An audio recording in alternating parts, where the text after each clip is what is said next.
Ma'am, आज रानिया पहुंचे हैं। लोगों के बीच में, अपने लोगों के, कांग्रेस के हमारे साथी, सबके साथ मेलजोल बना रहता है। और अपने क्षेत्र में तो समय समय पर कहीं ना कहीं जुड़ाव के कारण हम लोगों से मिलते रहते हैं, लोगों की समस्याएं भी सुनते हैं। समस्याएं बहुत हैं आज के दिन, हर जगह, हर वर्ग में एक बहुत चिंता है कि सरकार में, चाहे गरीब है, चाहे किसान है, शहर का छोटा व्यापारी है, अपराध बहुत बढ़ रहे हैं, कानून व्यवस्था बहुत खराब हो गई है। जगह जगह अपने पूरे ज़िले में जहाँ भी नशे का बहुत प्रकोप है। बहुत सुनते हैं तो लोग अपनी अपनी समस्या बताते हैं। पीछे बाढ़ का समय जब था तब भी वहाँ पे कई जगह आके गए, बात भी की, मीटिंग में भी उठाया, सब कुछ किया। कई जगह अभी भी मुआवजा नहीं मिला है किसानों को। बातें बहुत मैम, कांग्रेस सरकार ने नरेगा मनरेगा स्कीम शुरू की थी, लेकिन आज सरकार ने नाम बदल दिया है। मंत्री विधायक घर घर जाकर जो सफाई दे रहे हैं, बता रहे हैं कि नाम क्यों बदला गया। तो ये जान के ध्यान भटका रहे हैं। केवल नाम बदलने की बात तो ये है ही नहीं। नाम बदला है, वो गलत किया। महात्मा गांधी के नाम से स्कीम थी, लेकिन सिर्फ अपने आप में वो बात नहीं है। बात उससे ज़्यादा गहरी है, जो कि हमारे गांव में, देहात में गरीब मजदूर बसते हैं। बात उनकी रोजी रोटी की है, उसका ध्यान ये भटकाना चाहते हैं। तो कभी कह देते हैं जी 100 दिन से हमने तो 125 दिन कर दी, लेकिन ये भी बात नहीं है। मुद्दा क्या है? मुद्दा ये है कि आपने 100 दिन की गारंटी खत्म कर दी। 100 दिन के रोजगार की गारंटी थी, जो केंद्र सरकार की थी। पूरे पैसे केंद्र सरकार को देने पड़ते थे। जिस गांव में जितने बेरोजगार गरीब लोग अगर दिहाड़ी मांगते थे तो उनको देनी पड़ती थी। अब वो तो खत्म कर दिया, उनका अधिकार ही खत्म कर दिया आपने। फिर बीच में पंचायतों का एक बड़ा रोल होता था इसमें, आपने वो खत्म कर दिया।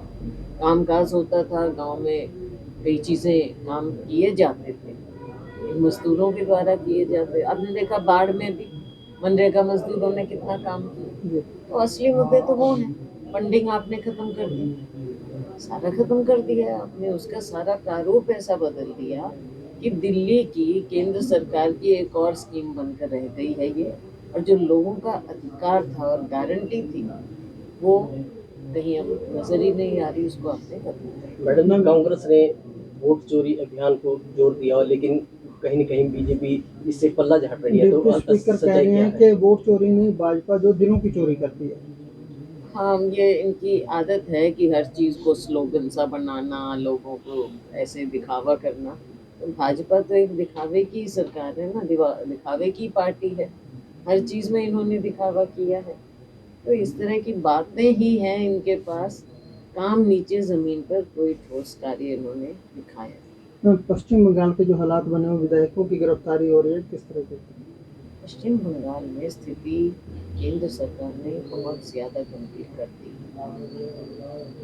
कैसे वहाँ पर, वहाँ या कहीं भी आप देखते हैं कि चुनाव नज़दीक आता है तो अपने केंद्रीय एजेंसीज, ईडी है, सीबीआई है, जो भी है, सबका इस्तेमाल अपने राजनीतिक विरोधियों के खिलाफ करना शुरू कर देते हैं। और हर राज्य में आपने ये देखा। वही वहाँ पर जिस प्रकार से होगा, इनका लोकतंत्र में तो विश्वास है ही नहीं। उसको आप देख रहे हैं बंगाल में, पहले आपने और राज्यों में भी देखा, बंगाल में भी। मैम, कांग्रेस के रानिया आपका संगठन को लेकर देरी हो रही है, तो क्या? एक सिस्टम बनाया है हमारा संजल सृजन का, उसमें अभी डिस्ट्रिक्ट प्रेसिडेंट बने हैं। थोड़े दिन में हमारी स्टेट की बॉडी भी बनेगी उसके। और अब डिस्ट्रिक्ट प्रेसिडेंट्स की ट्रेनिंग की जाएगी 13 से 22 तारीख तक। और उसके बाद हमारे जैसे ब्लॉक्स हैं, तो ब्लॉक्स का सिस्टम पीछे से अब तक काफ़ी बदल चुका है। तो उसको ठीक करने के लिए, दुरुस्त करने के लिए उस पर कांग्रेस काम करेगी। फिर नए ब्लॉक प्रेसिडेंट भी बनेंगे। रानिया का संसदीय क्षेत्र है, रानिया को सब डिवीजन की बड़ी मांग है। और आप किस तरह से जो रानिया की जनता की ये लड़ाई स्टेट का मामला होता है ये, और इसमें राज्य सरकार को, अब आप देख रहे हो छोटे छोटे जिले कहीं कहीं बना देते हैं। जी। तो जहाँ पर ज़रूरत है जिस चीज़ की, और ज़रूरत वो होती है जो लोगों की ज़रूरत है, तो इसको सरकार को देखना चाहिए और यहाँ के लोगों की ज़रूरत को समझें कि कितनी उनको दिक्कत होती है। तो इसको सरकार से हम तो यही मांग करेंगे, राज्य सरकार से।